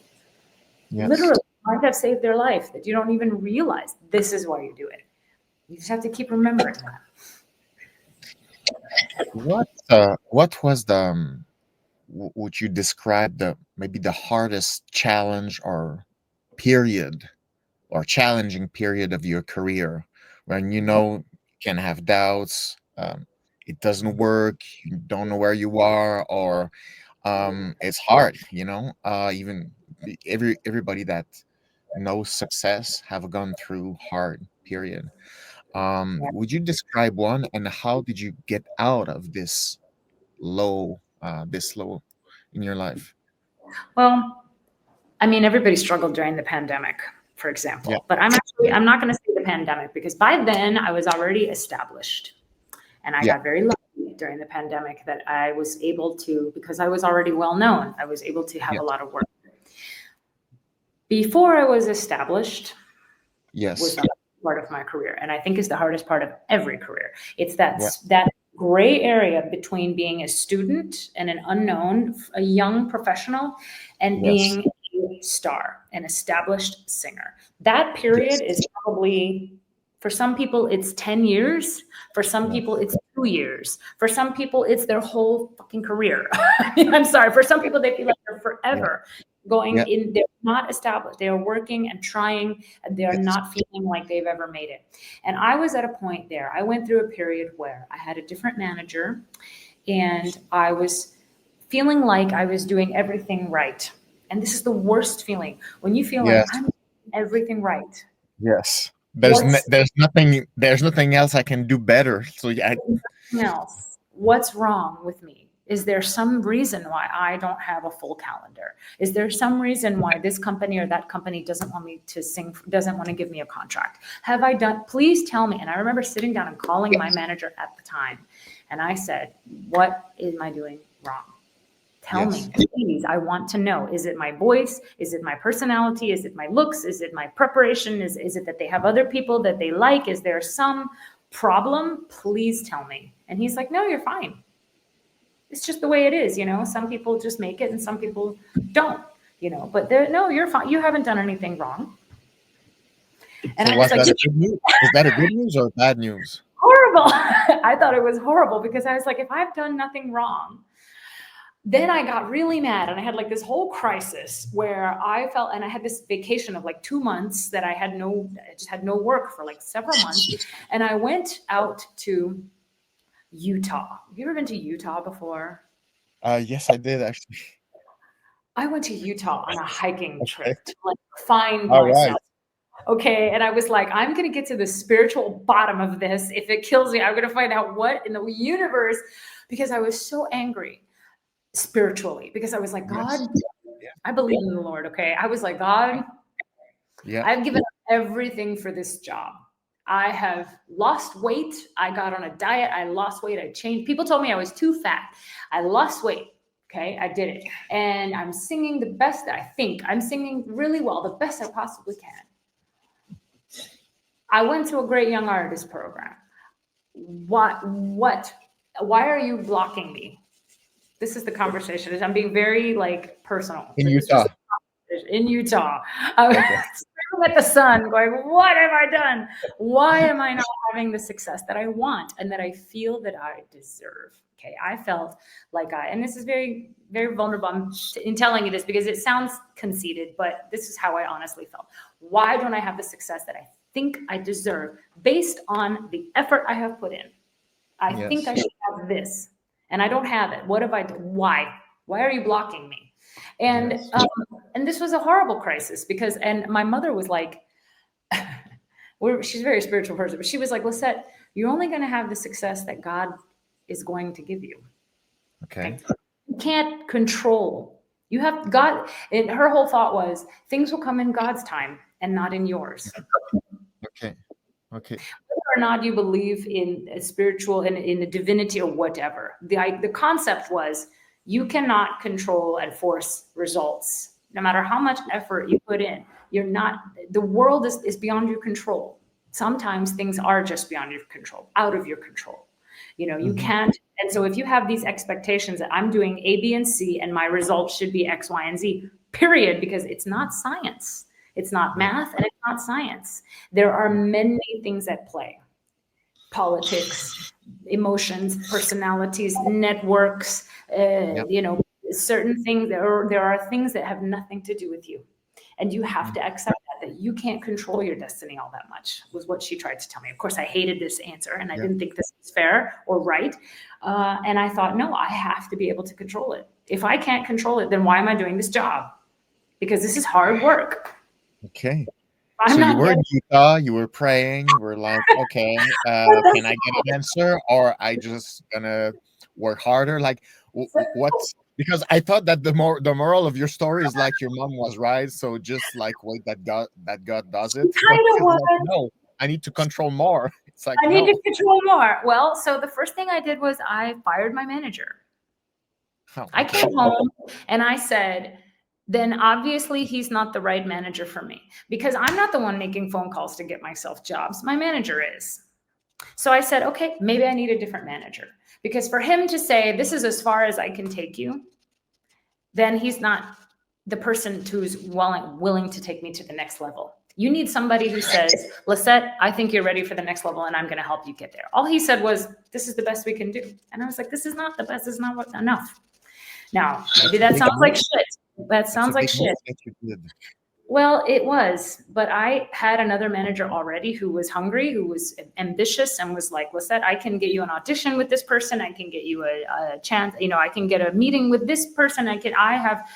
And this new manager, who's my manager now, I remember him having a meeting with him, and I was like, he had like a couple of contracts that he wanted to talk to me about.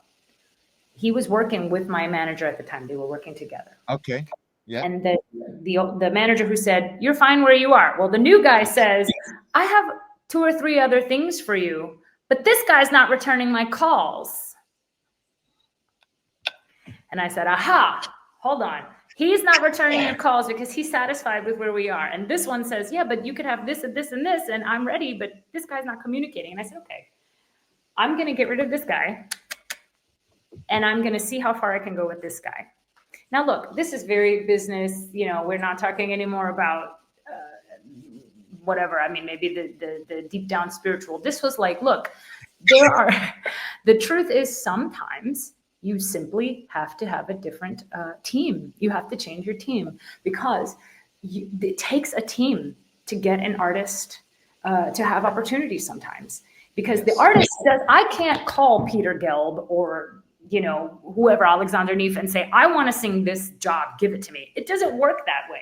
It would be great if it did, but it doesn't. I can't pick up the phone and get my own jobs. The way this business works is someone else has to get you into the door. And this is extremely frustrating, Guillaume, because we feel like we do everything and someone doesn't want to open the door for us. We're stuck, begging at the door. So I fired my manager. And I got someone else who believed in me, who believed I could have the next level, who believed that I should be singing at the next level, and got me a few opportunities. Now, then it was up to me to say, I have these new opportunities. I cannot fail. Okay, I cannot fail. Exactly. It comes at a price.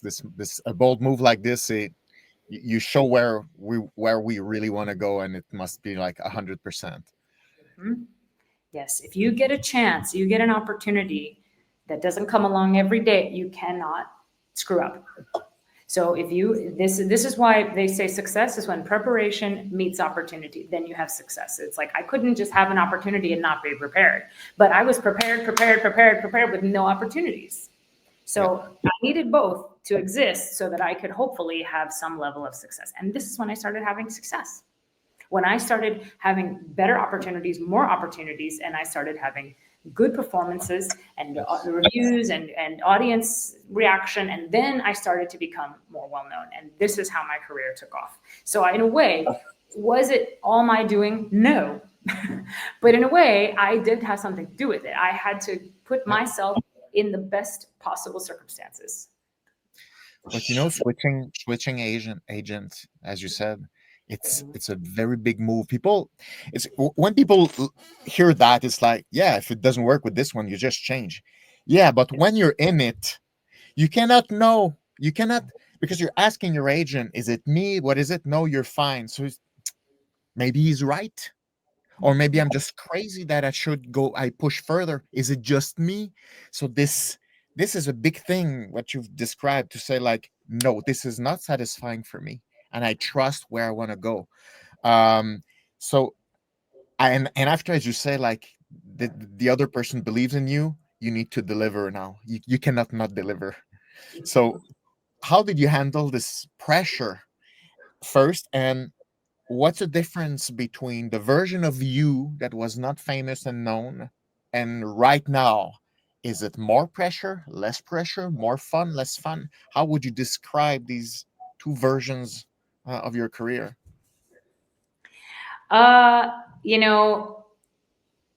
It's in a way, some things are much easier on me because I have more control, because I'm a lot more established. So I have a lot more leeway.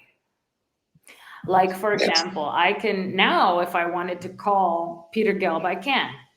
Not to Yes. say I'm the job, but to say anything. Hi, Peter, how are you doing?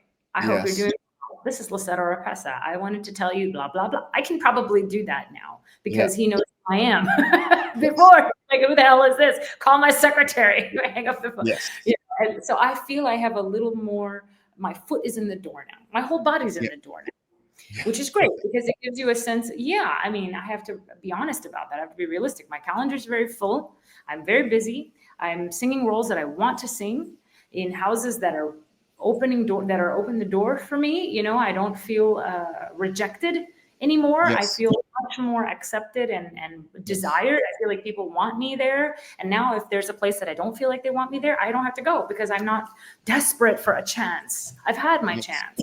And now I'm able to enjoy my chances and do the best work. Now I can really put the best work out there of these years of my life that are not going to be forever, because there will be a time when everything will reverse course and I will be begging for work and we will be in another whole level. But for Yeah. the moment, you know, as I say, but now it's my responsibility to deliver a higher level, because now, even though I have more chances and I have more contracts and I have more work, the expectation, which you mentioned, you said, what's it like with the expectation now? The expectation is way higher now, because Yes. now people are paying for a top performance from a top Yeah. house, top new Yeah. production in a leading role. You can't go and be okay. Yeah. You have to really be great as best as possible. So now the pressure is higher because I'm Yes. asked to be at this level more frequently, not just once a year, twice a year with 2 contracts. Now I have 20 contracts and they all need to be Yes. excellent. Now, Yes. this is when I have to become more strict about my rest, about my diet, about my habits, about, you know, whatever. And so I'm much more strict. I don't drink alcohol. I don't drink coffee later in the afternoon. I don't eat dinner past 6 o'clock. I sleep so many hours. I make sure that I get my rest. I say no to social events. All these things Yeah. that now I didn't have to be so strict about before because I didn't sing as frequently. Now I have to be like discipline. But discipline pays off. Discipline pays off, I think, because I feel more healthy. I feel more consistent. I feel like my performances are at a higher level than they would be if I was just doing whatever. If I was just winging it, maybe my performances wouldn't be at such a high level. But I feel happy with the level that I've reached. And of course, there's more. Of course, there's always. I'm not saying, oh, this is it, I'm perfect. No, I'm saying it's better, and it will. If as long as I keep working, hopefully it will continue to improve, because I always want to improve. I don't want to go backwards. I want to go Yes. forward. You know, Yes. now that other person that I was before, she was much less satisfied. She was much less secure. She felt, Yes. she used to feel like, you know, yeah, what's wrong with me? It was very, what's wrong with me? What have I done? It was very like, you know, should I change jobs? Am I on the wrong path? Have I made a Yes. mistake? You know, is this worth trying to push through? You know, and I thought, honestly, Guillaume, if I had changed managers and nothing had come of it, like the result would not have been better, then Yes.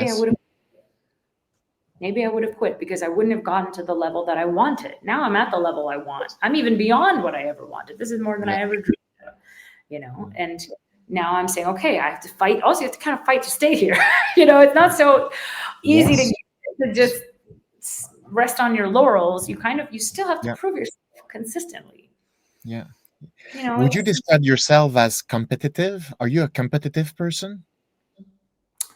you know, in some ways, not competitive. It's more, and I hate to say it because I feel like this makes me sound like a terrible person. And I always want to apologize before I say something kind of like a not great trait, because it's a not great trait to be competitive. I can say Okay. that I'm ambitious, but I Yes. also know what I'm capable of and what I'm not. For example, I wouldn't put myself out to sing a role that I really didn't think I could sing, Okay. just because of my ego. Say, well, I'm Lisette Oropesa and I could do what I want. I'm going to sing this role and maybe it's not great, but I'm Lisette and you should be happy to have me. I don't feel that way. I'm much more like, okay, I'm Lisette Oropesa and I can sing this really well, this not so well. So I'm not going to do this. Why? When I have this that I know I can do really, really well. And if I work on it, I can do it even better.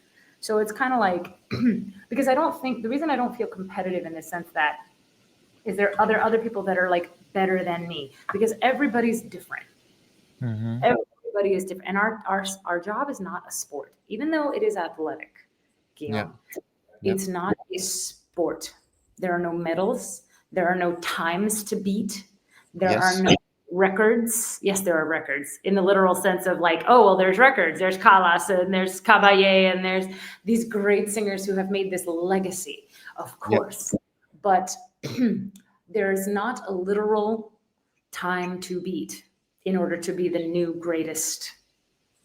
You know what I mean? You Yeah. can't, you might be someone's greatest of all time. There might Mm-hmm. be people in the audience who truly think you are the greatest soprano that's ever existed.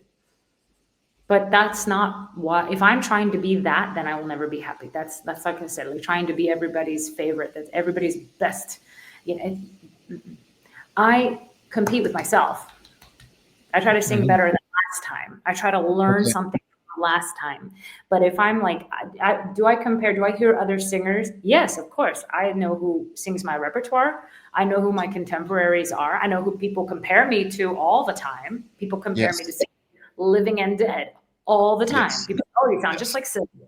Oh, you sound just like so and so. Oh, you remind me of so and so all the time. But that doesn't make me feel less unique because I know I'm unique. Everybody's unique. And in a way, it's a great thing because you don't Yeah. have to compare with other people because you can't. You aren't. There's no two people that are the same. No matter what, no matter if you sing all the same roles, everyone's different. Some people might like her better or prefer this record. Totally fine. Don't care. That doesn't affect me. So you're good at resisting to the temptation of comparisons or comparing yourself. It's very hard to break that instinct. If you compare yourself with the sense that you are learning something from someone else. Mm-hmm. So like if you listen to someone else who sings, let's say I sing Traviata. A lot of sopranos sing Traviata. Yes. Tons. So would I say I compare myself by listening to say Georgiou and I listen to Georgiou and I say I find what I like about her performance and I see if it's something I can apply and Okay. I can approach or a Okay. timing or a color and I go, oh, I like that. Can I take that? So it's yes, I compare myself in this way because I think maybe I sound like her sometimes. There are colors that I think are similar. Uh, or there's something from her that I want to emulate because I admire it so, not because is there who's better? Who do you like better? Because that's subjective. There's no can this person sing better than me? What does that even mean? Like I sing Yeah. fine. Like I don't need to worry about who's better or what's better. Like Yeah. it's hard to explain. It's kind of like again with the lasagna, it's taste. Yeah. I could be the Well, it's best clear lasagna in the for world. you that there's nothing to gain. Comparison will not gain you anything, so you're not even touching that. It's just like a mental resolution that we're just not going there. It's not where we should. You can. I have. I've been down that road. We've all been down. To say that singers don't do that is not really true. Of course, we compare ourselves, especially when you are feeling less secure. Then it's very easy to go down that route. Yes. Very easy path. It gets lit up like a Christmas tree, and you go, "Ooh, this path feels really good right now. I feel Yes. good going down this shit path." Excuse my language, but that's a shit path because you don't. Sometimes it's like it's hard to. Sometimes comparison can be good for you. Sometimes Mhm. that shit path can help you get better because you can have a reality wake up call. Why are they calling this singer and not me? What does Yes. this singer have that I don't have? In a way, it can be good for you to do that Hmm. because, oh, I don't see anybody, I see nothing. That's not right either because that's not real or Yes. fair or true or useful. It's not useful to be completely like tunnel vision in your career either. You have to know what's going on around you. Yeah. You Yeah. should, so you can learn, so you can be better. It's not like so that you can feel like shit. If you're doing it so that you can feel like shit, then that's not working. But if you're Yeah. doing it so you can say, what does that singer have that I don't? Well, maybe she has a lot of things that I don't. Do I Yes. need everything that she has? Do I want everything that she has? What does she have? And it's a very, it's a sword, because it's like, in the one hand, you can improve by saying, God, that person has such a good blank, whatever, a great acting, a great stage presence that is just an undeniable charisma, beauty on stage. It's just like, wow, can I have that? Is there a way I can have something like that? And so you might take it to your home and say, okay, what can we do? But if you make it into a competition, you're lost. I think you're lost. Yeah, so basically you're saying that you need to be open what's around you, but to find a way to get either inspired or learn something for you. Yes. So you cannot expose yourself to comparison without the actual intention of learning something which will be good for you. So Bravo. if there's not the learning component, you are empty-handed, and you need to reassure yourself if maybe you're better or you're not better. So it's anxious anyway. So unless you're determined to learn something, comparison will act on an anxious point. Or you say, that's good inspiration, I can do that, or that's a good point, or I can learn that to do better. So you see, the implicit mechanisms underneath comparison are complex, and most of people, it stops there. It's just a result of comparison. But other people like you, they say, yes, but let's be inspired by this, instead of just this person is better or this person is not as good, this other person is doing something specific. What's interesting about that?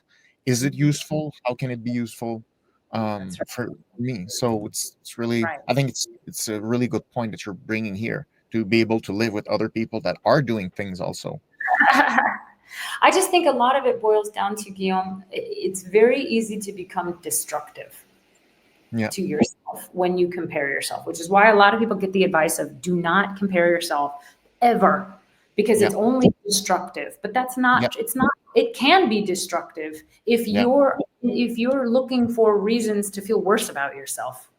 You know what I'm yeah, saying? Like, yes, if I'm already kind of something deep down, I'm insecure, and I'm looking for something to make that insecurity bigger, then hmm, comparing myself is the perfect thing to do, because I will yeah, find something about someone else that's better, that's yeah, nicer, that's prettier, that's this, that's that. And of course, then my insecurity now is bigger.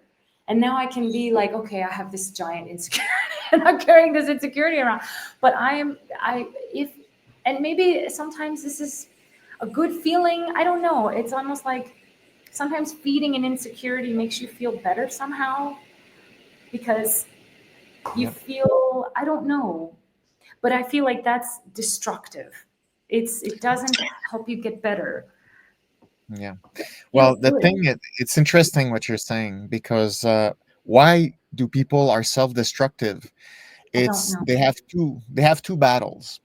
One battle is to be able to be the best version of themselves, but the other battle is that not feeling helpless. So if you're rejecting yourself first, you're in control of the rejection process. So if you're hard on yourself, you basically keeping the control of the harshness that you're gonna get. At least you control it before other people do it. So that's why you self-reject yourself, to increase the feeling of control. And after, if people reject you, it's like, I know I rejected myself first, so I'm Reject. controlling the thing. But it's a Oh, vicious cycle, because you cannot grow out of this thing. So that's the catch 22. We don't want to hurt ourselves, but if it's the only thing I can control, I will go for the control. is that why it feels kind of like easy to fall into that trap? Because you just take Because it control. feels good. It It feels feels good to be bad with you. It's like, I'm the first one to say it, and it's about me. And so I control everything, which is less scary than to be judged. So you just like do it before others. You keep the control. And if people say the same bad comment, you say, yeah, but I know. So I I still know. own the control of this bad comment. So the more you're afraid of the consequences, the more you will be hard of yourself to make sure that you've been so hard on yourself that nobody can be harder than you. So at least you keep your control. Okay, I'm 100% guilty of this. It's 100% hard, guilty hard to of this. control that. It's I know difficult. what all my flaws are. And to the point that if someone says something negative about me or to me that I know is not true, I don't Yeah, listen to it. Like, that's wrong. yeah, yeah, I know that that's not wrong because I know what my flaws are. They're this, and this. And if they're yeah. about this, then I believe that person. But if they're saying, oh, no, your flaws are this, I'm like, psh, nope, wrong. My flaws are these. Yes, of course you can choose like in a buffet of what is worth for today. Oh my God, that's amazing. You judge Yeah, yourself first because other people judging you is scarier. Having to yeah. hear their downtime. But then, okay, so can I ask you a question about Please, of course, of course. since you're the expert? Yes. Um, a lot of people ask me about imposter syndrome, Hmm. the feeling that, yeah, you know what it is, right? Where you feel like you're somewhere you really shouldn't be and don't deserve to be. Yes. So you're just kind of always trying to like avoid having to really prove yourself because you think that maybe one day people will realize that you're a fraud. Yes. I don't have that. I have never. People have asked me a million I was not expecting that. times, and I'm like, no, I don't even understand. If I had imposter syndrome, I would never do this job. If I felt like I had no business being on stage, I could never. I would rather die than set foot on a stage. It's just the scariest thing I have ever. That's like saying, do I know that my parachute will work before I jump out of an airplane? It's like Yeah. saying, I'm not sure my parachute will work, but I'm going to jump out of the airplane anyway. I would never. If I thought my fucking parachute wasn't the best parachute that was ever made. Yeah.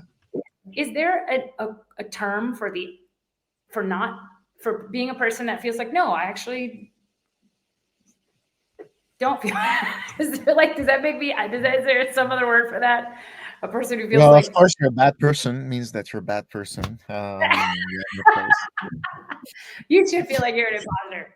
No, but there is actually explanations for that. So first, I don't know you much, but based on our conversation, I think we have five personality traits. One of them is called neuroticism, which is the amplitude and frequency, intensity of negative emotions. Okay, so most women are above 50 percentile and up. I suspect that you're low on neuroticism. So I suspect that your negative emotions are not fluctuating like crazy. They're quite stable. I think you look like someone who's got a solid, basic, middle to low neuroticism. So why it's important is because there are two subscales in neuroticism. First is volatility, so how much amplitude and to be volatile, unstable emotionally. But there's another subscale which is withdrawal.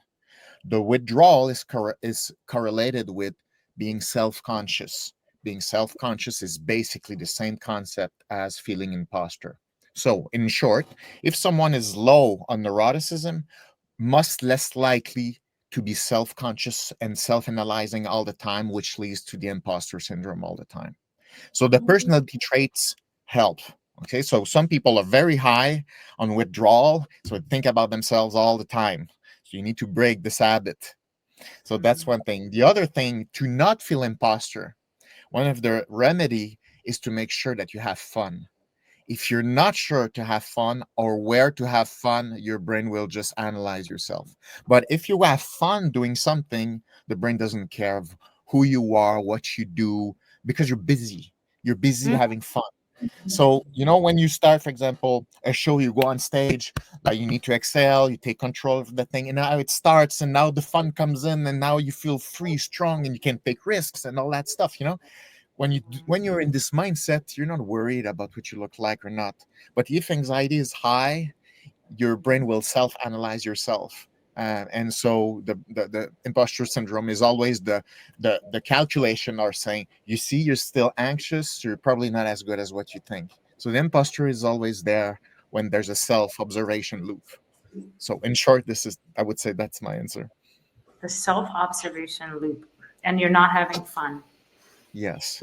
You're like over analyzing everything. That's interesting. Yeah. So That's very sometimes, with artists, that you want them to perform well to an audition or to a premiere or something, you must organize and practice. How will you find the fun or the inspiration on the moment? You need to find a way to plug something fun. Like, what do you like about these first notes? Do you like the costumes? Do you like? You need to find a way to just trick your mind to get into a busy mode of doing something useful and fun. If you oh. trick that, anxiety will run after you, but it will not catch up. But some Mm. people, they're stuck. They don't hold their breath. They smile too much. The shoulders are there. The public is bad or bad, and they're just stuck in a loop. They self observation, and they're not proud of themselves because performance cannot happen in this state of mind. It's a giving thing. It's a fun thing. When you have fun, you're giving your best to the audience. If you don't have fun, you're just trying to be good, and nobody likes it. It's Nobody just likes that. no. Wow. That's really, really interesting. I thank you for talking about that with me because I get that question all the time. People Yeah, ask, like something that singers struggle with or deal with, and they ask me if I ever feel that and to feel less like an imposter. And I'm like, well, I don't know. I guess trust in your. It's kind of like how do you feel less nervous on stage? And if the only yes, answer I have is that you trust in your preparation, that you actually do the work. If you actually do the work, then you trust yourself more because you know that you've done it. You know, you have more trust. Whereas yeah, if you don't trust yourself, you're like, oh, I don't know what's going to happen because I don't actually know what I'm doing. I have no idea what's going to happen. And I'm like, I couldn't do that. If I thought that way, performance on stage would be the last job I would ever do. yeah, Last. Like I would literally do anything else. Like, you know what I'm saying? Like, because I'd be so afraid of when you're up there, it feels like any little thing goes wrong. It feels like an eternity, yeah. Oh yeah, yeah. you know? It's weird. It's funny that you say that because most people that I would say they feel that they could success have more success. They're not powerful enough because they don't have enough fun. They have skills, they have looks, but it just we don't have access to the artist because it's always on the break, kind of. It's always a self verifying structural thing, control thing. And so I feel like you cannot like sound as powerful and well and shine if you don't connect the fun quite fast because the audience needs that. And when you have enough fun, it moves so fast, there's so much energy that you can allow yourself to be less perfect and it still works. It still So works. sometimes it's frustrating. You say like, "That's why I'm not perfect, and this person is more successful." But yes, but in art, it's complicated because it's not only technical. There's an experience that you need to transmit, and if you're not having it, the public just can't. They Have it. cannot do it by themselves. Yeah. I definitely, when I'm in the audience, I respond better to a singer that feels free, that feels Yeah, like they're not controlling every single aspect of if they're controlling yeah, every little detail, I get yeah, nervous for them. But if they feel like they're just having a great time or, yeah, that they want to be there, that yeah, they're happy to be there, I feel that. And then I'm just like, oh, great, I can enjoy this. Even if it's not perfect in every second. Like I said, they can take the risk and I don't mind because it was yeah, good. yeah. Huh. And another thing important that you've said that plays also on the fact that you're not having the imposter syndrome is your your goals are, it seems like you set your goals on the right level of difficulty. So you say what is realistic. You used the word realistic earlier. Like what is realistic to aim? This is a very important cue because most people do not know what to aim or gauge the right level of difficulty. So either they're trying to aim at something that is not really doable, so it becomes a dream and a pressure, so it's very dangerous, or they mark. It's like, no, no, I'm just gonna lower the bar. That's fine. I know. Yeah, you have the idea that you know, but you know your brain knows that you're not doing it. You don't have Mhm. any proof to build your solidity on. So just the way you aim, it's one of the best habit to be like solid and not let the imposter syndrome comes because you can just say to the imposter syndrome, like, I know what I'm aiming, I know what I'm doing. So it's Mm-hmm. like not Yes. much space to be attacked by that. But if it's all blurry, it's imposter syndrome will sneak into you, and it's gonna be in your face. So Yeah. Well, the realistic thing I think comes from knowing yourself. If you know what you're capable of, good and bad, you know where your limits are, then you know where you can push and where you can't. I mean, it's like yeah, that's why I feel like when you're practicing, as I was saying earlier, you really have to sing full voice a few times. You yeah, can't mark through the process and then sing full voice at the last minute because you won't know where your boundaries are. But if you test your boundaries and you know with a because there's another thing. Back to singing, if I may, yes, that yes, if you know you can hit a certain high note in a certain context, like I can hit it when I just go, ah, it's there. But when it's written, the way it's written in the score, it's at the end yeah, of a long phrase after 20 pages of music. And when I hit yes, yeah, ah, by this time, I can't do it anymore because I'm yeah, fatigued or whatever. Blah, blah, blah. yes. And I'm like, so I know, okay, am I capable of hitting the note? Yes. Am I capable of hitting the note in this context? I don't know. Let's see. Let's try. So then it's like, then I find out my boundaries within context. Okay, okay, Then that's what I was saying was, it's about knowing yourself. And maybe that comes with experience, Guillaume, just like so many years of doing something and getting yeah. to know your territory, your possibilities and but then it's like, are you satisfied with knowing that you can never sing this note in this context ever? You've never been able to do it. It's like, well, I have limits. You Yeah. know, can I push? Can I try and be better? Yes, I can try and be better. I will try every time. I will always try.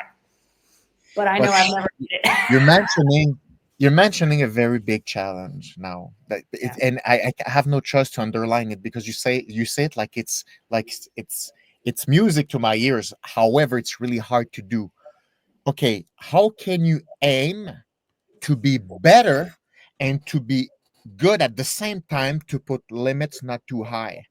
Most of people cannot navigate in these two. It's like either I'm aiming high and I'm positive, or I'm conservative and protect myself. And the answer is no, it's a bit of both. It's like you need to aim at something, but you can also be courageous and face some limits for today or for now. So you need this courage to face limits, and you need Yeah. the courage to still want to improve.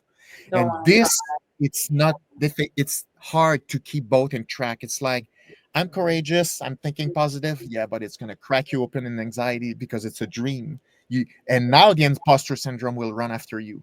But you can say, yes, this is the long term, that's what I want. But right now, this is what I control, which is one of the big thing that you've mentioned all the way, during 2 hours of conversation. You're really good at, I can control this. This, no, this is dangerous. This I can organize. This, you're really hands-on. It's very concrete. It's an action. There's nothing that, cross your finger, hope it's gonna work. It's like, no, let's that we can work on. That's where we get strong.